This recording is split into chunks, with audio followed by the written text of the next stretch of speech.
मुझे टॉपिक सुनेंगे is contract of sale how made. कह रहे how is a contract of sale made. बेटा सबसे पहले तो क्या होगा, एक ऑफर होगी, ठीक है, कि मैं आपको कहूंगी क्या आप मेरा ये पेन खरीदना चाहेंगे। आप जब यस करेंगे तो आपकी तरफ से एक्सेप्टेंस होगी, तो offer when accepted then it becomes a promise, या फिर हम कह सकते हैं कॉन्ट्रैक्ट हो जाएगा। ठीक है, कॉन्ट्रैक्ट जब बच्चे बन गया तो ऑब्वियसली वो क्या है, सेल का कॉन्ट्रैक्ट है। तो आ जाओ, contract of sale is made by an offer to buy और sell goods for a price and acceptance of such offer. Consideration भी जरूरी है। तो बच्चे कोई भी कॉन्ट्रैक्ट कब बनता है, offer plus acceptance that is promise plus consideration. ठीक है, that is equal to what, contract. तो ऐसे ही कॉन्ट्रैक्ट ऑफ सेल बनेगा बच्चा।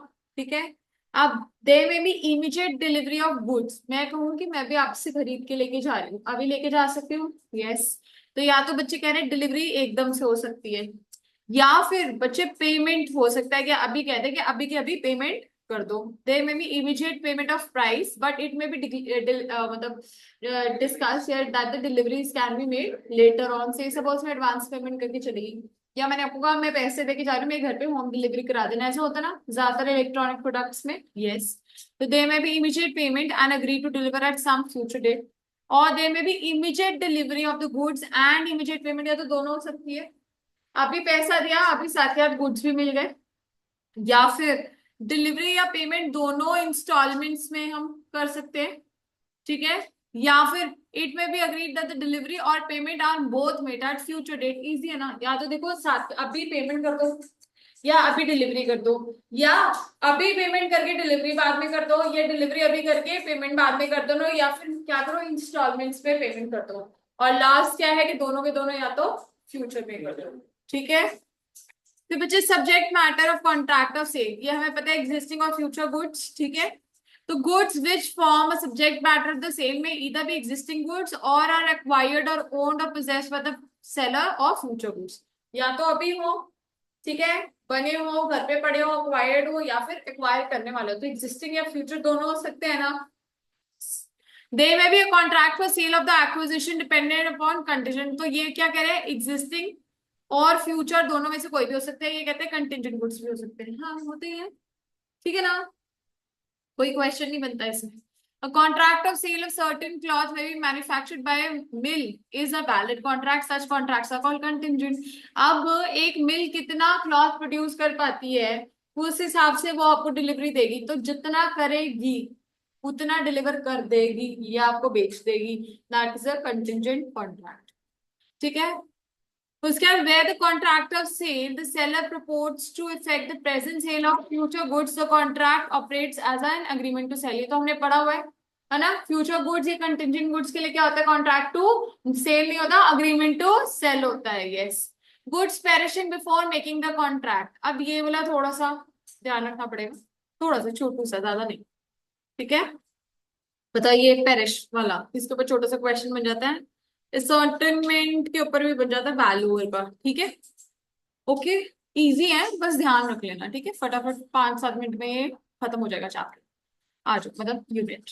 बच्चे goods perishing before making the contract, perish करना मतलब खराब हो जाना, खराब हो गया है ना। तो कह रहे goods perishing before making the contract, section 7। If where there is a contract for sale of specific goods, the contract is void if the goods without the knowledge of the seller have at the time of contract was made perished or become so damaged as no longer to answer their description contract। ये बच्चे क्या है ना, जिन्होंने contract क्या करा उनको तो चलो पता होगा। ठीक है, बाकी सब बहुत ध्यान से कोई बात सुने, मतलब सभी सुनेंगे। डिस्ट्रक्शन ऑफ सब्जेक्ट मैटर सुने, इम्पॉसिबिलिटी किस तरह की होती है, तुम कॉन्ट्रैक्ट पढ़ चुके हो और तुम कह रहे हो तुम रिवाइज भी कर चुके हो। उस दिन क्या कर रहे थे जब पार्टनरशिप कर रहे थे, सुपरवीनिंग इम्पॉसिबिलिटी और इनिशियल इम्पॉसिबिलिटी सुना है वर्ड। तुम्हें यार दोबारा से क्लासेस लगानी पड़ेगी, I am sorry, you don't know anything about contract. ठीक है, बच्चे इनिशियल इम्पॉसिबिलिटी क्या होती है, सुनेंगे बहुत ध्यान से, क्योंकि ये जो है इतना इंपॉर्टेंट क्वेश्चन है। तुम्हें अगर ये नहीं आ रहा तो मैं कैसे एक्सपेक्ट करूंगी छोटे छोटे क्वेश्चन आते हुए तुम्हें। हाँ, किस तरीके से। तो इन सबका सर से पता ही करने की और ठीक है। बाद में मुझे लगे कि कोर्स करूंगी। हाँ ठीक है, पर इसकी बहुत गहराई, ठीक है आपने ऊपर ऊपर से सही बता दिया। अच्छा, बहुत गहराई में एक चीज बता रही हूँ, सुनो, इधर ध्यान दो साथ। इनिशियल इम्पॉसिबिलिटी एक होती है और एक सब्सिक्वेंट इम्पॉसिबिलिटी ऑफ परफॉर्मेंस होती है। परफॉर्मेंस पढ़ा है ना तुम लोगों ने, फिफ्थ फोर्थ, फोर्थ है ना, यूनिट 4। हाँ हाँ, एक्चुअल परफॉर्मेंस या फिर एक्चुअल परफॉर्मेंस कह लो, हाँ अटेम्प्टेड परफॉर्मेंस, स्टैंडर्ड परफॉर्मेंस, ठीक है। तो बच्चे उसमें ना कह रहे हैं कि एक चांस होता है जिसमें हमारा कॉन्ट्रैक्ट क्या हो जाता है, वॉइड हो जाता है। वॉइड मींस, सुनेंगे, कॉन्ट्रैक्ट वॉइड जो आप कह रहे हो वो दो तरीके का होता है। वॉइड भी ना दो होते हैं, एक वॉइड कॉन्ट्रैक्ट होता है, एक वॉइड अग्रीमेंट होता है। सुन लो ध्यान से, काम करो। एक क्या होता है वॉइड कॉन्ट्रैक्ट और एक होता है वॉइड अग्रीमेंट। बच्चे जो वॉइड अग्रीमेंट है वो तो कभी कॉन्ट्रैक्ट नहीं बना। समझ आया ना, याद है तुम्हें, मैंने बताया agreements are wider term than contract, ठीक है। बच्चे एक अग्रीमेंट मैं किसी माइनर के साथ करूं, जो तुम से सपोज कर 17 साल का है, ये उससे कम का 18 से कम का है वो।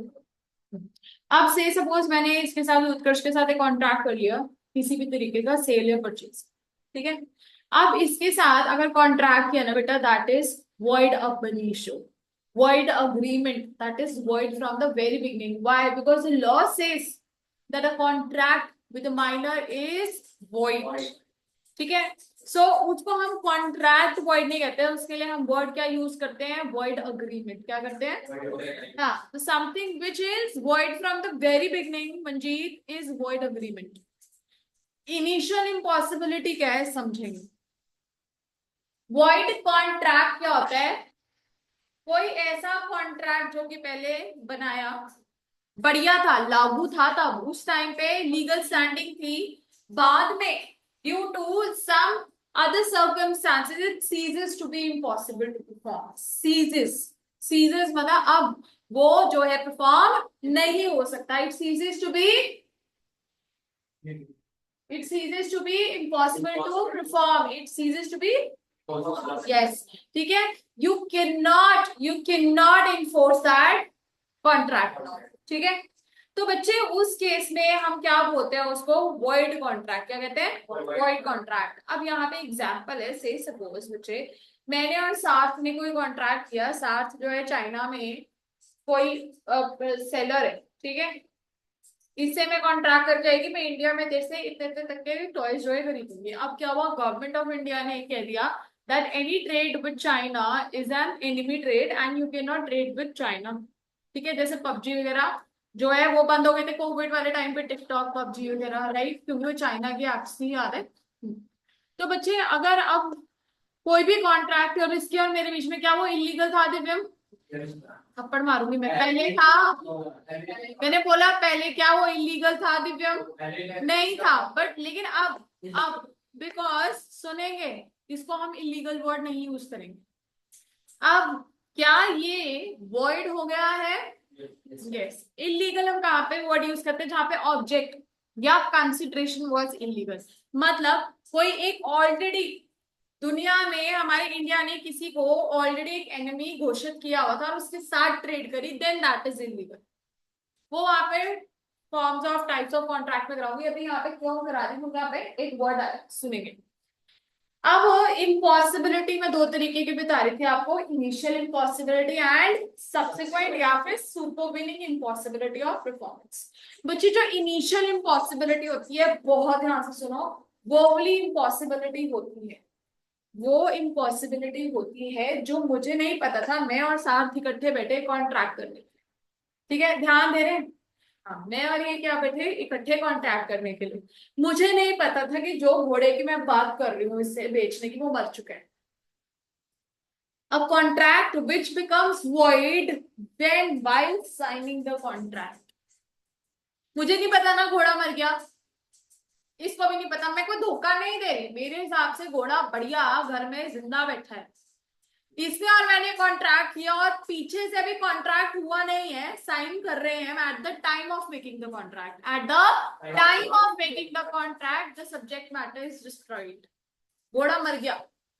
So this is known as initial impossibility. This is known as initial impossibility. Say suppose इसने और मैंने कॉन्ट्रैक्ट कर लिया था, कॉन्ट्रैक्ट परफॉर्म हो गया, मैंने इसको डिलीवर करना था घोड़ा और वो मर गया. फिर उसके बाद आफ्टर मेकिंग द कॉन्ट्रैक्ट अगर कुछ भी ऐसा हो जाए तो उसको हम सब्सिक्वेंट इम्पॉसिबिलिटी ऑफ परफॉर्मेंस कहते हैं. और दोनों केसेस में कॉन्ट्रैक्ट कर जाता है वॉइड. क्या हो जाता है? Void. Because it was perfectly valid पहले ना, but due to certain circumstances it became void, so it cannot be performed, it ceases to be enforceable, right? अब यहाँ पे वर्ड क्या बोल रहे हैं सुनो. कह रहे हैं where there is a contract for sale of specific goods. इसने और मैंने डिसाइड कर लिया कि ये वाला घोड़ा इस रंग का मुझे इस तरीके से चाहिए. मैं क्या, हाँ हाँ आजा मेरे पास पड़ा, तू चूज कर ले. इसने चूज कर लिया. समझ गए? अब the contract is void if the goods without the knowledge of the seller when the contract was made. मतलब इनिशियल इम्पॉसिबिलिटी की बात कर रहे हैं कि जब कॉन्ट्रैक्ट बन रहा है ना, जिस टाइम बना है, पीछे से मेरा घोड़ा मर गया. ठीक है.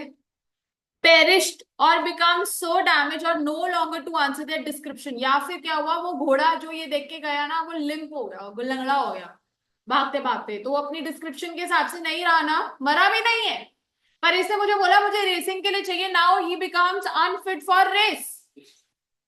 ठीक है. तो वो डिस्क्रिप्शन के हिसाब से नहीं है, तो उसको हम क्या कहेंगे? Void contract. क्या कहेंगे? Void contract. और किस तरह की इम्पॉसिबिलिटी है ये? इनिशियल. Very good. इनिशियल क्या होता है? At the time of making the contract. After हो गया तो सब्सिक्वेंट. ठीक है बच्चे. Example, A agrees to sell to be 50 bags of wheat stored in A's godown. ठीक है.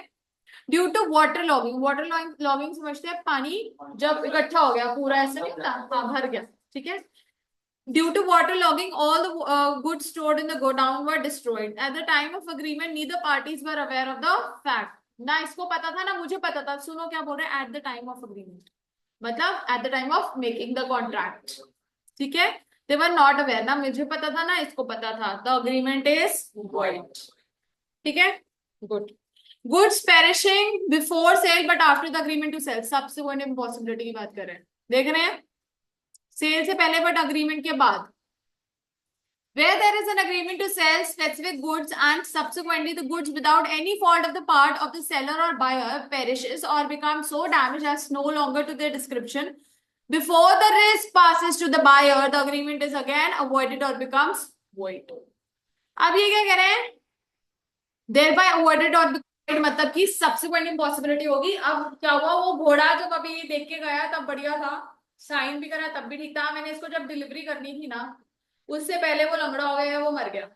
ठीक है. तो उस टाइम पे भी क्या हो जाएगा? कॉन्ट्रैक्ट वॉइड हो जाएगा. देखो कॉन्सिक्वेंसेस तो वही है, बस अब ये कॉन्ट्रैक्ट एक्ट में इसको ज्यादा डिटेल में बताया हुआ है कि eight the time of making the contract तो इनिशियल इम्पॉसिबिलिटी होती है, वो सेक्शन 7 में है. देखो बस सेक्शन का फर्क है. ठीक है. अगर आपको नहीं याद रहता तो आप सेक्शन छोड़ सकते हो, बट आपको पता तो चल गया दोनों केसेस में क्या हो जाएगा? वॉइड हो जाएगा. Perishing of future goods beta, if the future goods are specific, the destruction of such goods will amount to supervening impossibility and the contract shall become again void. अब कह रहे हैं अगर से सपोज फ्यूचर गुड्स है, future goods भी वही हुआ ना, कॉन्ट्रैक्ट कर लिया इसने और मैंने. ठीक है. और कॉन्ट्रैक्ट करने के बाद सेल वाले टाइम पे जब मैंने इसको डिलीवरी करनी थी, गुड्स वो खराब हो गए या वो मर गया, तब भी क्या होगी? Supervening impossibility. समझ गए? समझ आ गई बात? ठीक है. पर आपने एक चीज ध्यान दिया, हर जगह पे क्या है? Specific goods. स्पेसिफिक गुड्स ऊपर भी क्या है? Specific goods. What is important is कि इसने खुद डिफाइन किया होगा इसको गुड्स चाहिए किस तरीके के. असर्टेनमेंट ऑफ प्राइस, बच्चे इसमें भी एनालिसिस ही आपकी बुक में सीधा ऊपर का तो नहीं है ये है? अच्छा. Which is section 9. The price in contract of sale may be fixed by a contract or may be left to be fixed in manner thereby agreed or may be determined by course of dealings between the parties. देखो क्या होता है ना, जब मैंने और इसने एक कॉन्ट्रैक्ट किया सेल करने का, या तो क्या होगा जिस टाइम पे हमने कॉन्ट्रैक्ट किया उसी टाइम में बोलूं कि यार मैं इतने का ही घोड़ा बेचूंगी, एक ऑप्शन वो है। या फिर दूसरा ऑप्शन क्या है कि चलो हम बाद में ना किसी और थर्ड पर्सन से, वैल्यूअर आएगा बाद में, यहाँ पे बोलते हैं कि किसी और तरीके से, left to be fix in any other manner agreed, किसी और तरीके से हम दोनों डिसाइड करेंगे और तब हम क्या करेंगे, प्राइस फिक्स कराएंगे। ठीक है, ठीक है। और वो क्या है, हम दोनों की डीलिंग्स के बीच में डिपेंड करेगा कि तू कब खरीदता है, कैसे खरीदता है और क्या हिसाब किताब रहेगा। तो एक बात है, या तो फिक्स किया जा सकता है या बाद में कहा जाता है कि हम फिक्स कर सकते हैं। ठीक है। दूसरा, where the price is not determined in accordance with the foregoing provisions, the buyer shall pay the seller a reasonable price. Now, what is a reasonable price is a question of fact depending upon circumstances of each particular case. कह रहे हैं क्या हुआ ना, मैंने और इसने इकट्ठे बैठ के प्राइस भी सेट नहीं किया, ना इसने और मैंने कोई मैनर डिसाइड किया कि जिसमें हम प्राइस फिक्स करेंगे, ऐसा कुछ नहीं हुआ। अब लेकिन अगर मैं इसको सामान बेच चुकी हूँ तो ये मुझे पैसे देगा ना, पैसे तो देगा, ऐसे तो नहीं मैं फ्री में इसको माल दे दूंगी, नहीं।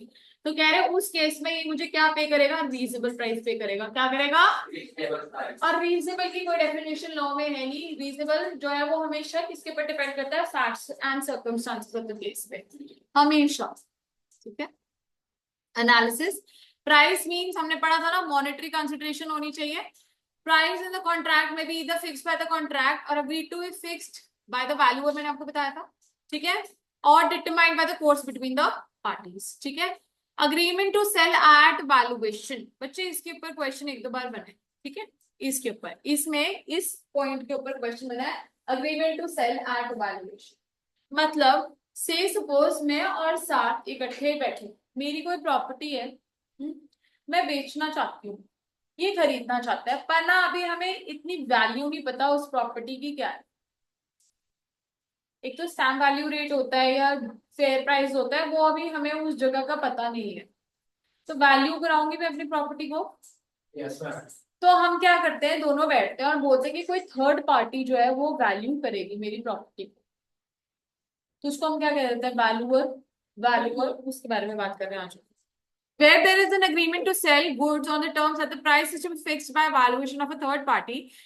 अब पहली बात तो ये है कि third party and third party does not make such valuation, the agreement is said to be avoided. मतलब अब से सपोज वो जो बीच में वैल्यूअर था वो क्या नहीं कर पाया, प्राइस फिक्स नहीं कर पाया किसी भी रीजन की वजह से, तो कॉन्ट्रैक्ट क्या हो जाएगा, अवॉइडेड, मतलब वॉइडेबल।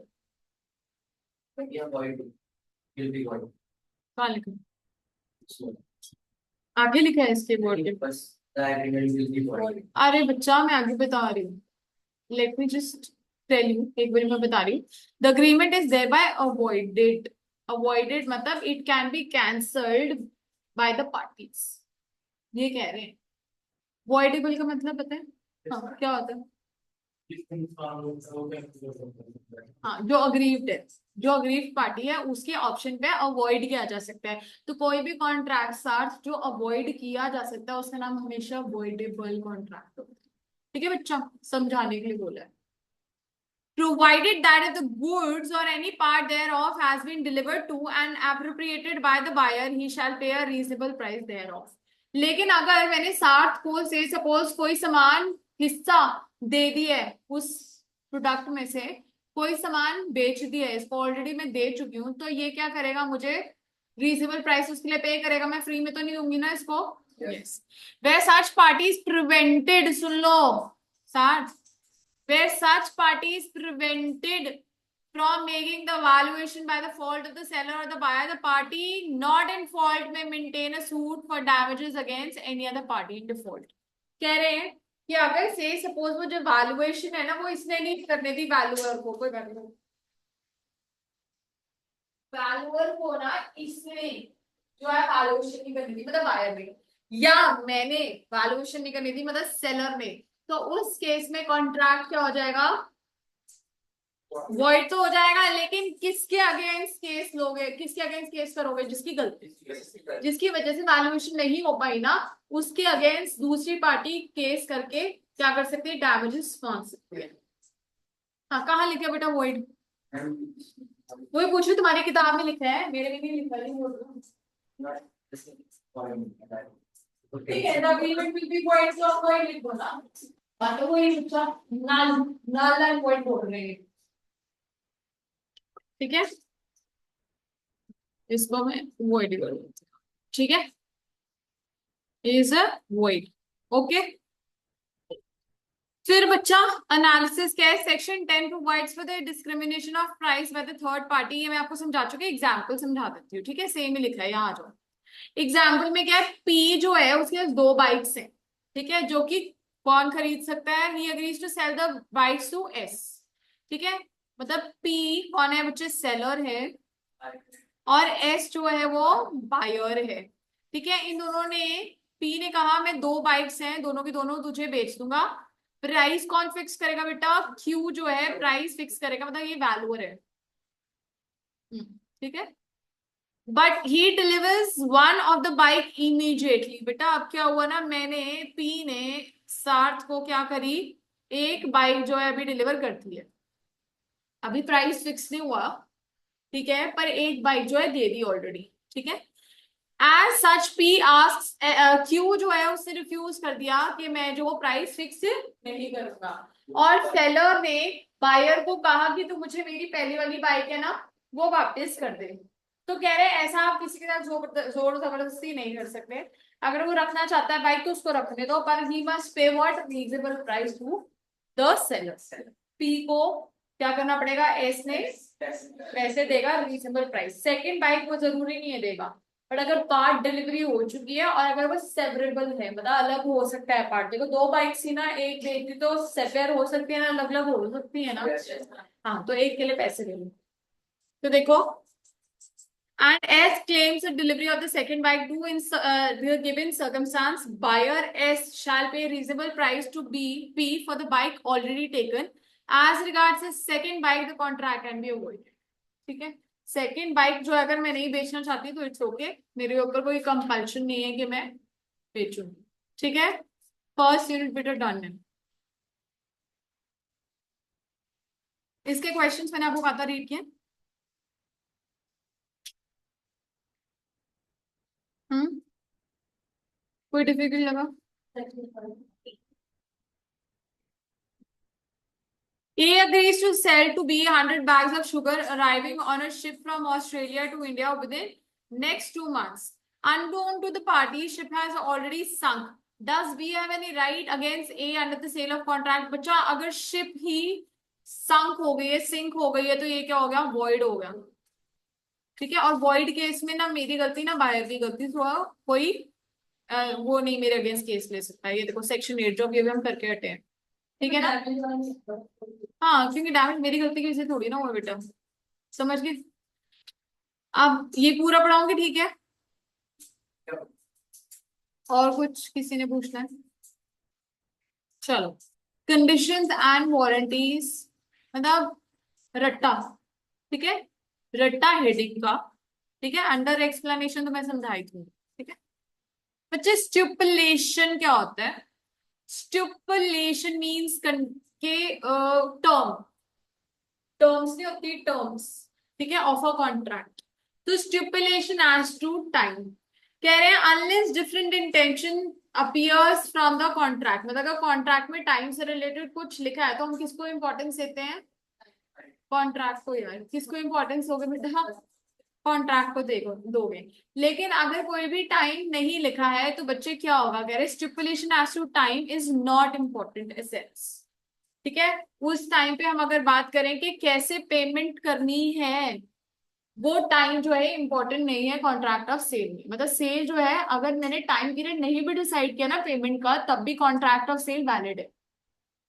देखो, अगर तो कॉन्ट्रैक्ट में लिखा कि पैसे या तो पहले दिए जाएंगे उस टाइम दिए जाएंगे या बाद में इंस्टॉलमेंट्स के तौर पे जाएंगे, मतलब कुछ भी अगर लिखा है तो वो मानेंगे कॉन्ट्रैक्ट में जो लिखा है। अगर कुछ नहीं लिखा ना तो कह रहे हैं कि अगर कॉन्ट्रैक्ट ऑफ सेल में टाइम के बारे में कुछ नहीं भी लिखा ना तब भी चले। Okay, it is not deemed to be an essence of the contract of sale. Whether any other stipulation as to time in the is the essence of the contract or not depends on the terms of the contract. कह रहे हैं अगर कोई और term जो है, एक second दे दो, हाँ पी लो। अगर कह रहे कोई और स्टिपुलेशन या कोई और टर्म अगर इंपॉर्टेंट है या नहीं है, वो कह रहे हैं वो डिपेंड करता है कॉन्ट्रैक्ट में क्या लिखा है। इजी ना, देखो, कुछ भी जो कॉन्ट्रैक्ट में लिखा है उसको इंपॉर्टेंस दे दो। टाइम के बारे में अगर कॉन्ट्रैक्ट में लिखा है तो उस हिसाब से कर लो, अगर टाइम नहीं लिखा तो वो इंपॉर्टेंट एलिमेंट नहीं है। ठीक है। चाहिए तुम्हें वाटर ब्रेक किसी को? पानी पीना है, जाना है? क्यों?